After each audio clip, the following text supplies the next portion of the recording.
राधे राधे। जय श्री कृष्ण सभी को। एक बहन बोली हमारे मारवाड़ी समझ में नहीं आती, आप हिंदी में बताओ।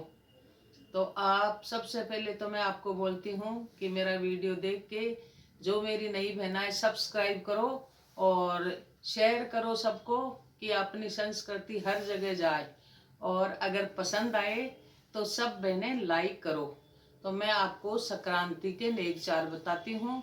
कई फरमाइश आई हुई है मेरे पास। एक बहन बोली है कि सातों वारों का नियम बताओ। तो मैं आपको सातों वारों की कहानी बताऊंगी। इसकी कहानी होती है। और एक बहन बोली कि थेला की विधि बताओ। थेला की विधि हम मारवाड़ी में तो बोलते हैं 84 कातर का थेला, यानी कि 84 84। आजकल हिंदी में नहीं समझते, सब अंग्रेज हो गए। तो 84 कातर का थैला यानी 84 कपड़ों का थैला जॉइंट कर करके दर्जी से सिलवाओ और उसमें 84 ही सामान डालो। खाने का, पहनने का आप लिस्ट बना लो और मंगा के और जरूरतमंद को दो। या आपके कोई ननद भांजी है, आपकी सास अलग रहती है तो उसको भी दे सकती हो। आपके घर में नहीं रहना चाहिए। अगर सास घर में है तो सास को मत दो। एक बहन पूछ रही है हजारी की पूरी विधि बताओ। तो हजारी की विधि यही है कि आप शुरू कर लो संक्रांति से देना। एक दिन में आप 4 चीज भी दे सकती हो, एक दिन में आप 1 चीज भी दे सकती हो। 1000 चीज दो और इसका उद्यापन नहीं होता। एक नोटबुक डाल लो, उसमें लिखती जाओ ये दे दी, ये दे दी, ऐसे ऐसे हजारी होती है। एक बहन बेटी पूछ रही है कि पीहर वाट कैसे पहनाते हैं। इसको हम बोलते हैं मारवाड़ी में पीर को गेलो पहराओ। तो पीर का रास्ता, पीर के रास्ते में खड़ी कर दो किसी को भी, ब्राह्मणी को, ननद को, बांजी को, सास को, और उसको कपड़े पहना के, साड़ी, ब्लाउज, चूड़ा, चप्पल देके और गीत गाते गाते घर में आ जाओ। ये पीर के बाद।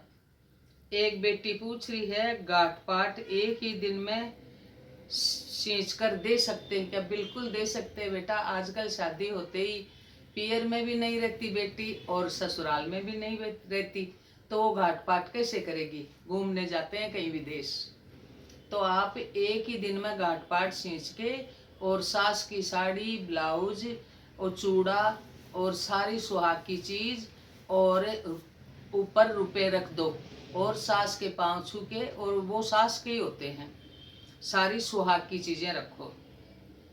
अच्छा, एक 84 कट्टर की कोटी कैसे करते, ये मेरे समझ में नहीं आया। आप दोबारा लिखो और आप कमेंट हिंदी में लिखो। इंग्लिश में लिखती हो, आधी मारवाड़ी आधी हिंदी ऐसे आता है, तो आप हिंदी में स्पष्ट लिखो तो मैं समझ पाऊंगी। और एक बहन लिखती है 7 थैला की विधि, ये भी नहीं समझ में आया। और सूरज लोटा का उद्यापन की विधि बताओ।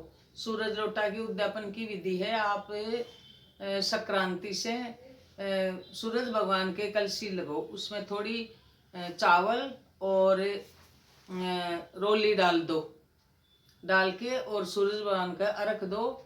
साल भर पूरी हो जाए तो आप 1 लोटा और सूरज भगवान के कपड़े सूरज भगवान का मंदिर में चढ़ा दो। अगर सूरज भगवान का मंदिर नहीं है तो आप ठाकुर जी के मंदिर में चढ़ा सकती हो। एक बहन पूछ रही है कि चक्की का नेक बताओ। हम तो पहले चक्की पीस के और उस पे साड़ी रख के सास को देते थे, लेकिन आजकल चक्की तो है नहीं। मिक्सी में कुछ भी पीस लो, उसके टीका लगा दो और सतिया लगा दो और राखी बांध दो और मोली बांध दो उसके, और फिर सास को दे दो। जो भी पीसते हो आप वो सास को। ये हो गया चक्की का नियम। और एक बहन पूछ रही है सौसेरी का उद्यापन बताओ। सौसेरी का उद्यापन नहीं होता। आप नोटबुक डाल लो, उसमें लिखती जाओ कि क्या क्या दे दिया, 100 शेर पूरा हो जाए उसके बाद ठीक है। जैसे आप सोना दान कर सकती हो तो बहुत अच्छी बात है, नहीं तो चने की दाल में एक छोटा सा ये कुछ भी डाल दो सोना और वो दे दो। और चांदी दान ऐसे होती है, पाजेब दे सकती हो आप, दे दो, लेकिन पाजेब में भी 1 किलो चावल उसमें पाजेब डाल के ये चांदी दान हो गई। और 12 महीने की पस्तीर्थी कैसे करते हैं और कब से शुरू करें?